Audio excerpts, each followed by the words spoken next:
योगी हुकूमत ने Allahabad high court में पहली बार ये तस्लीम किया कि शहरियत कानून के खिलाफ एहतजाजी मुजाहिरों के दौरान पुलिस फायरिंग में 23 अफराद की मौत वाक़ई हुई है।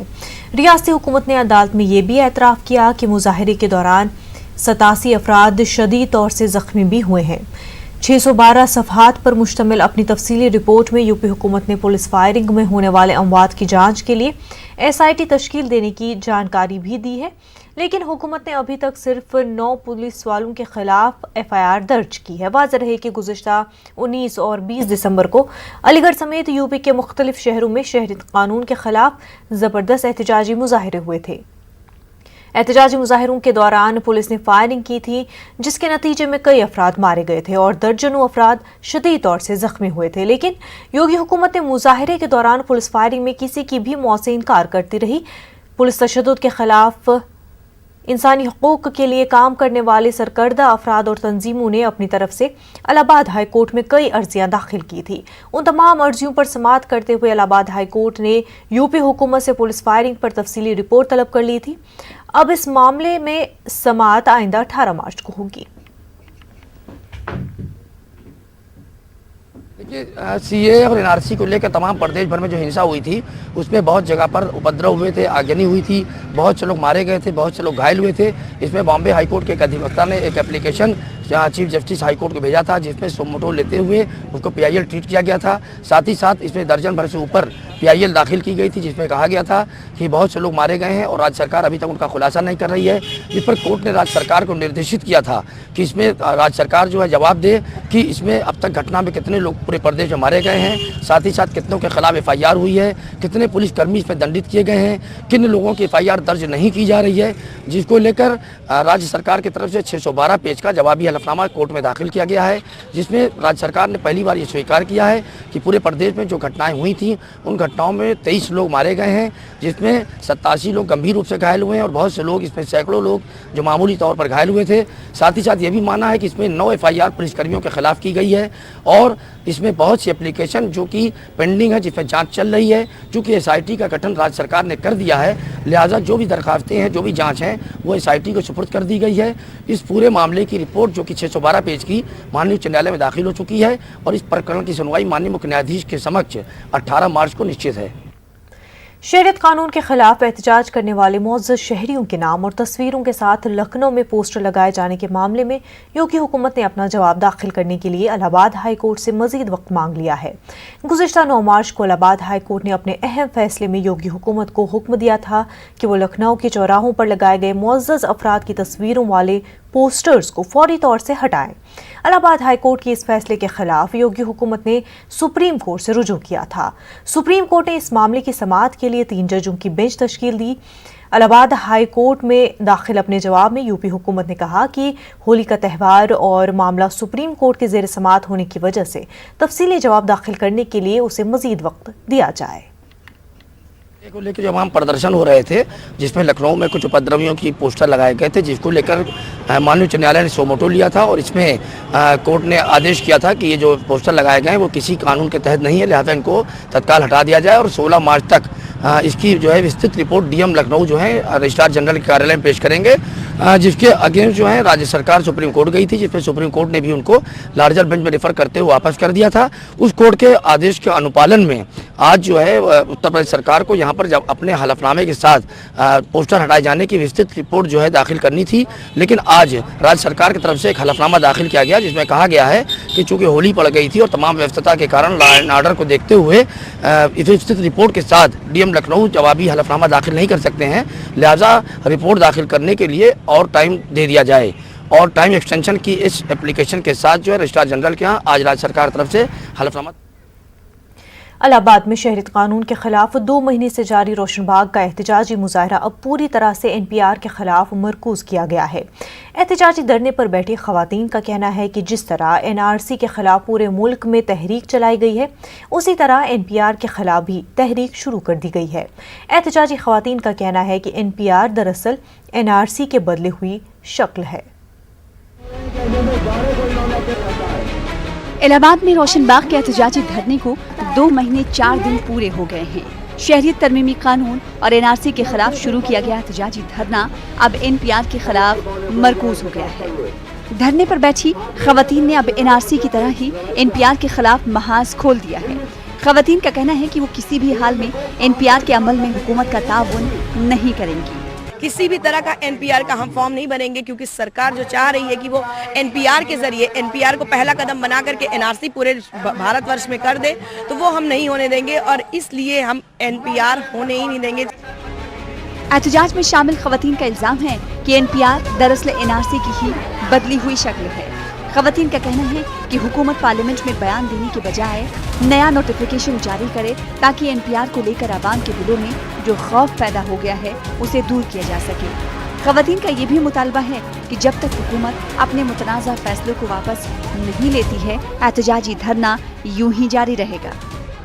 जब तक सरकार ये नहीं करेगी काला कानून वापस, तो हम लोग इसी तरह बैठे रहेंगे, चाहे हमको 6 महीना। वो 1 इंच पीछे हटने की बात नहीं कर रहे हैं, हमें 6 इंच पीछे आगे बढ़ेंगे, ठीक है। और हम पीछे नहीं, हमारे ऊपर दबाव बार बार बनाया जा रहा है इस तरह से। कभी कहीं छापा डाला जा रहा है, कभी यहाँ पे नगर निगम वालों की नोटिस भेजी जा रही है, तो नगर निगम वाले कह रहे हैं पार्क खाली करो। पार्क कैसे खाली करो भाई? पार्क तो ये अभी एनआरसी लगा नहीं है, वो लोग पहले ही हम लोगों के ऊपर एनआरसी लगा रहे हैं। रोशनबाग एहतजाजी धरना अब एनपीआर के खिलाफ सरापा एहतजाज बना हुआ है।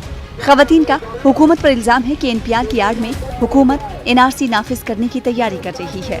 खवातीन का ये भी मुतालबा है कि हुकूमत एनपीआर में शामिल मुतनाज़ा शराइत को वापस ले और सन 2010 में होने वाली मरदमशुमारी के ज़ाब्तों के मुताबिक ही नई मरदमशुमारी कराए। न्यूज़ 18 उर्दू के लिए इलाहाबाद से मुश्ताक आमिर की रिपोर्ट। इस वक्त की अहम खबर भोपाल से। सीएम कमलनाथ पहुंचे governor house. Governor Lalji Tandon से कमलनाथ की मुलाकात हो रही है। गवर्नर ने कमलनाथ को अक्सरियत साबित करने के लिए खत लिखा था। कांग्रेस के अरकान असेंबली सीएम हाउस पहुंच रहे हैं। काफी अहम खबर मध्य प्रदेश भोपाल से। सीएम कमलनाथ गवर्नर हाउस पहुंचे हैं। गवर्नर लालजी टंडन से कमलनाथ की मुलाकात हो रही है। गवर्नर ने कमलनाथ को अक्सरियत साबित करने के लिए खत लिखा था। आपको बता दें मध्य प्रदेश में सियासी घमासान जारी है। इस बीच गवर्नर ने कमलनाथ को अक्सरियत साबित करने के लिए खत लिखा था। इसी सिलसिले में सीएम कमलनाथ गवर्नर हाउस पहुंचे हैं।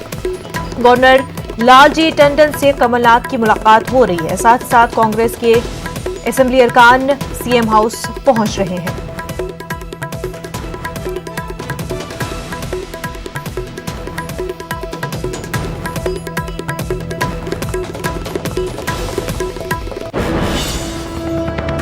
आगे बढ़ते हैं। दिल्ली में एक जगह 50 लोगों के जमा होने पर पाबंदी आयद किए जाने के वज़ीर-ए-आला केजरीवाल के ऐलान के बाद शाहीन बाग की खवातीन ने रद्द-ए-अमल जाहिर किया है। शाहीन बाग की खवातीन ने कहा है कि हम कोरोना वायरस के खतरे से निपटने के लिए बेदार भी हैं और तैयार भी, लेकिन हमें कोरोना वायरस से भी बड़ा खतरा सीएए, एनआरसी और एनपीआर से है। हम लोग मुंह ढक के आते हैं और जाहिर सी बात है हम लोग 5 वक्त की नमाज पढ़ते हैं और मुंह भी धुलता है, हमारे हाथ भी धुलते हैं और साफ सफाई है। यहाँ पे आप देख लीजिए सब साफ सफाई है। हम कोरोना वायरस से नहीं डरते। हम सीए, एनआरसी, एमपीआर जो खतरनाक जो आसाम में हुआ है, आप वहाँ देख लीजिए कितने लोग मारे जा रहे हैं। यहाँ पे सिर्फ कोरोना वायरस का सिर्फ मुद्दा उठ रहा है, कभी बिरयानी का मुद्दा उठता है, कभी कोरोना वायरस का मुद्दा उठता है, कभी किसी 500 रुपए का मुद्दा उठता है। ये नहीं देखा जा रहा है कि आसाम में क्या हो रहा है। बताइए दंगाइयों ने क्या करा है, वहाँ पे भी तो पब्लिक मरी है। ये कोरोना वायरस से डर नहीं लगता जितना सीए, एनआरसी, सीए, एमपीआर से डर लगता है। और वो हम अपना वो खुद देख सकते हैं कि हमें कैसे करना है। हम लोग यहाँ सब कुछ दवाई यूज कर रहे हैं, डॉक्टर पीछे हैं। लोग अवेयर हैं, हम लोग बताते रहते हैं, हम लोग भी ध्यान रखते हैं। हैंड वॉश करना चाहिए और जो प्रिकॉशंस है वो लोग हम लेते हैं। लेकिन हमारे लिए इस वक्त सीए, एनआरसी और एनपीआर से बड़ा मुद्दा कुछ नहीं है। मुंबई शाहीन बाग एहतजाज को 50 रोज मुकम्मल हो चुके हैं। 50 रोज मुकम्मल होने के बाद भी मुंबई शाहीन बाग में एनआरसी और एनपीआर के खिलाफ एहतजाज जारी है। कोरोना वायरस के खतरे के पेश नजर एहतजाजियों में सैनिटाइजर्स और जरूरतमंदों में मास्क भी तकसीम किया जा रहा है। डॉक्टरों की टीम भी एहतजाजियों को कोरोना वायरस के खतरे से बचने की तरकीब दे रहे हैं।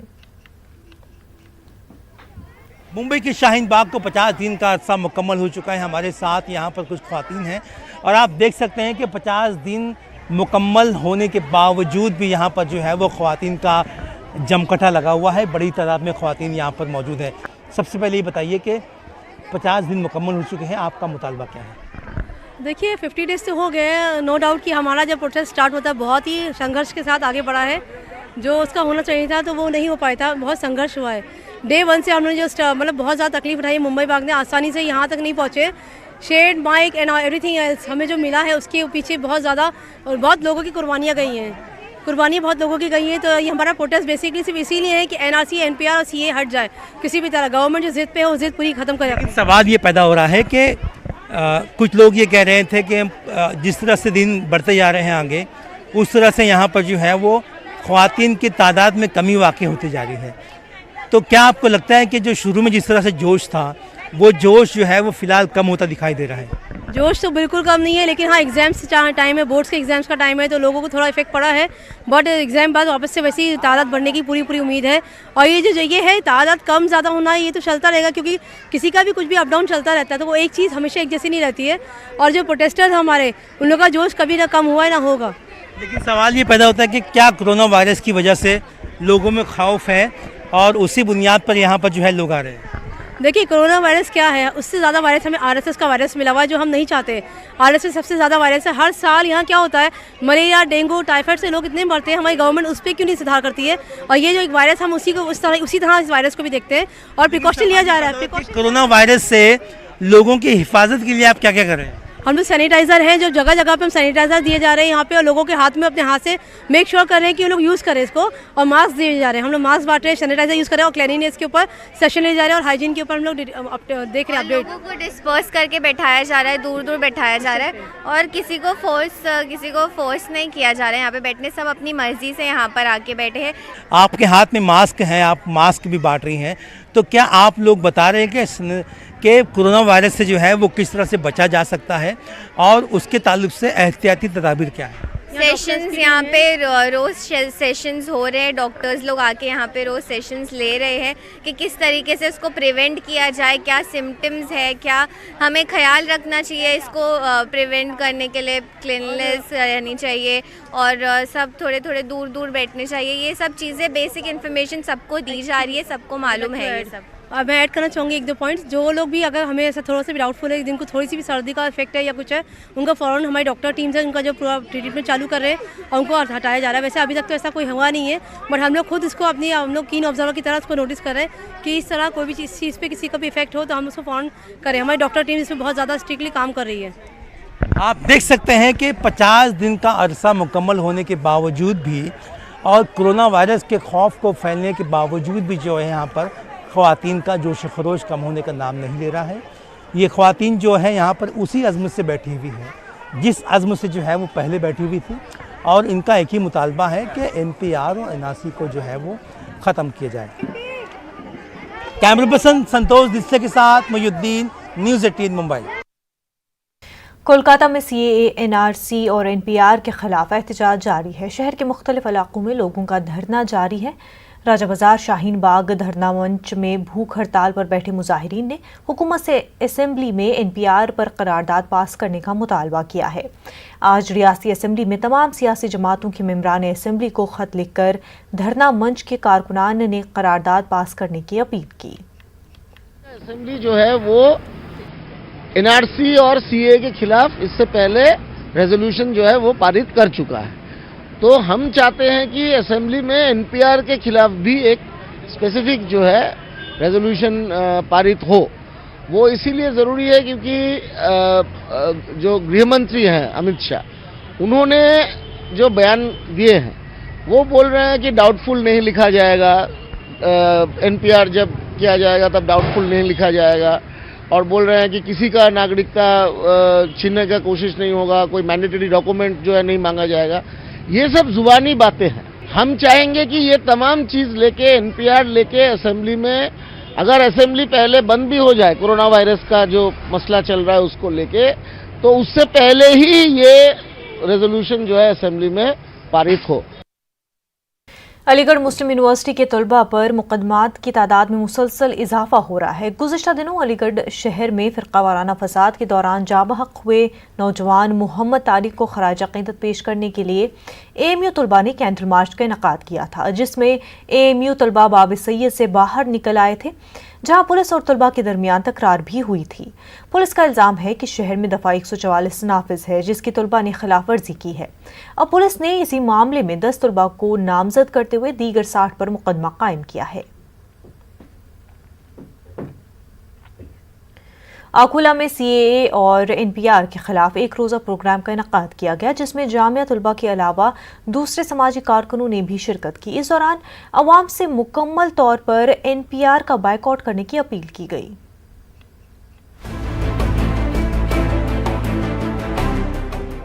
CAA और NRC के खिलाफ आकोला में जामिया मिल्लत इस्लामिया के तालिब इल्म और मशहूर समाजी कारकुन अली सराब उर्फ काका वानी ने हुकूमत के खिलाफ जमकर हमला बोला।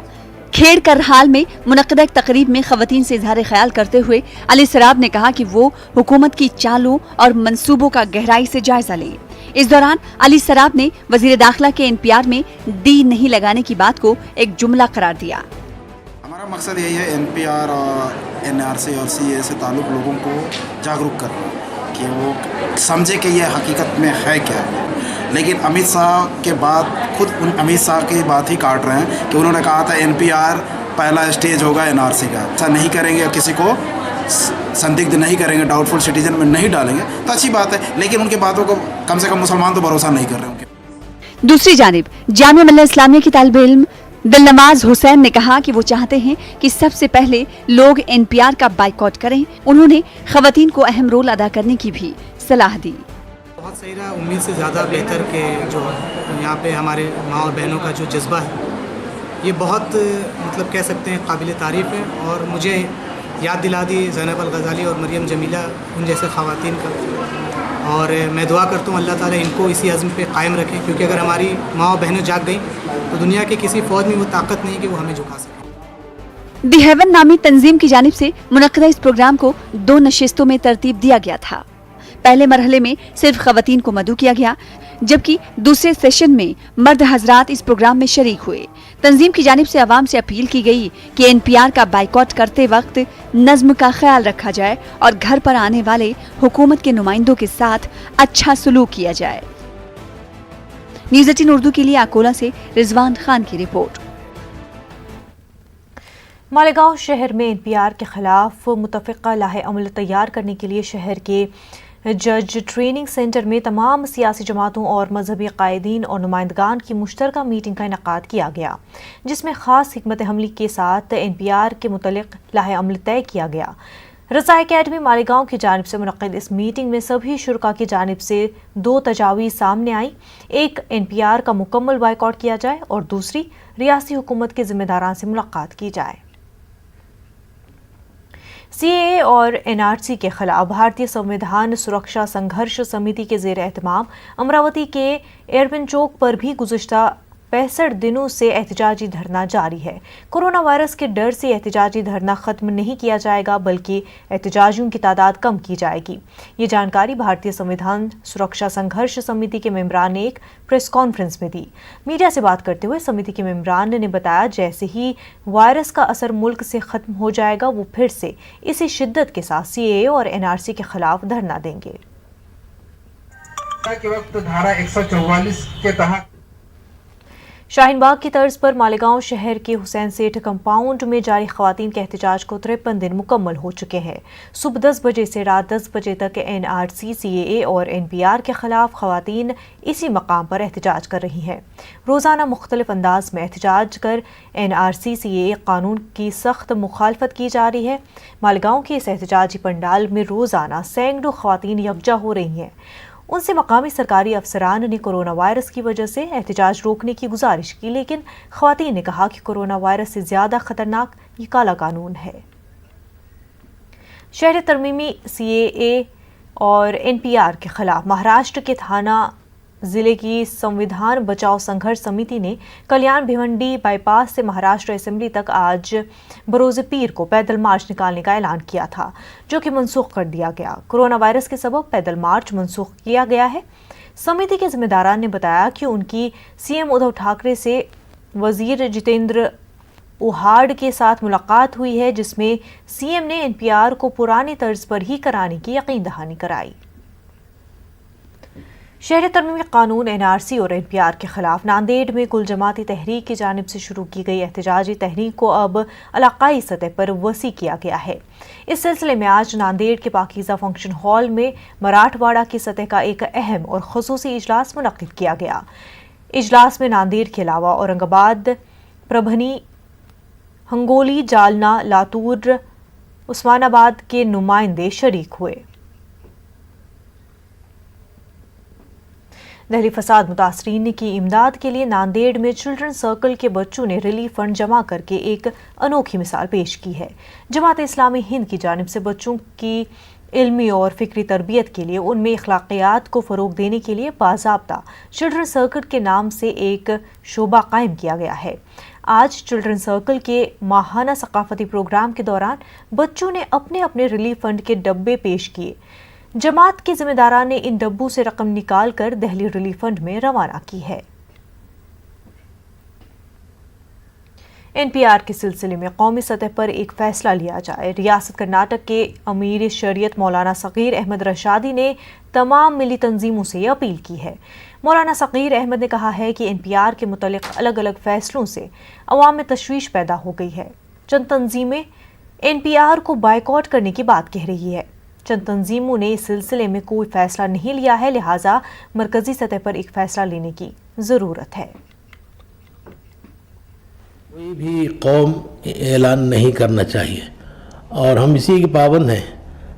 अगर कोई भी ऐलान मुस्बत हो या मनफी हो तो साथ लेकर वो जो स्वामी हजरात हैं उनको भी साथ लें और पॉलिटिकल लोग हैं उनको भी साथ लें और जैसे मैंने कहा कि क्रिश्चियंस हैं और बुद्धिस्ट हैं और दलित हैं और जो दूसरे जितने कौम हैं सबको साथ लेकर अगर हम फैसला करते हैं तो इसमें हमारे लिए बहुत ही ज़्यादा फ़ायदा है। वरना अगर हम इनफरादी तौर पर हम में से कोई जमात एक ऐलान कर देती है तो कोई भी एक जमात तन्हा या दो जमात तन्हा दूसरों को साथ नहीं लेती तो फिर बहुत ज़्यादा नुकसान हो जाता है उसमें। अगर आगे चलकर किसी ने दे दिया या नहीं दिया फंस गया तो फिर वो कहेगा कि तुमने ऐलान किया था हमने नहीं दिया तो फिर हम फंस गए, अब क्या करेंगे। जो ऐलान करने वालों को पूछेंगे। तो इसलिए भी इसमें बहुत ही मुहतात रहने की ज़रूरत है कि अपनी तरफ से कोई फैसला नहीं करेंगे।